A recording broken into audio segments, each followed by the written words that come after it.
জবাব দেওয়ার কোনো প্রশ্ন রাখে না। Paschimbangla already in the downhill.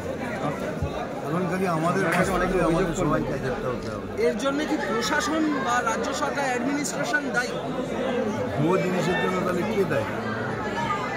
আমি তো আর পারবো না। চিকেন নেক রাজ্য প্রশাসনিক রাজ্য পুলিশই বলছে যে নর্থ বেঙ্গলে যে চিকেন নেক রয়েছে সেখানে বসে এই নাশকতা চালানোর ছক কষেছিল যে জঙ্গি ধরা পড়েছে। কী বলবেন? চিকেন নেক থেকে নেপাল হয়ে পাকিস্তানের মাল ঢুকছে বাংলায়।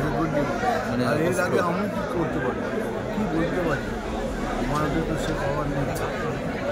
দাদা, আপনার কাছে অনেকে অভিযোগ করলেন এই সদস্য সংগ্রহ অভিযান নিয়ে। আপনিও প্রশ্ন করেছিলেন এবং অনেকে অভিযোগ করলেন। সদস্য সংগ্রহ কি ঠিকভাবে হচ্ছে? নিশ্চয়ই অনেকের মধ্যে এইসব আছে, চিন্তাধারা আছে। ওই চিন্তাধারাটাকে যারা সত্যি করে চিন্তাধারা করছে তারা এমনি রাজনৈতিক কাল চলে যাবে, বেরিয়ে যাবে। কিন্তু যারা খালি ভাবে কে এরকম বসে হচ্ছে চলে যাবে। সম্বন্ধে স্বভাব সব বাড়িতে অনেকে জেলা সভাপতি বা জেলা নেতৃত্বের বিরুদ্ধে একটা অভিযোগ জানাচ্ছিলেন এখান থেকে। দেখুন, অভিযোগ যদি না জানেন তাহলে আপনি শোধরাবেন কিন্তু। যতক্ষণ না আপনি বলবেন আপনি শোধরাবেন কিন্তু।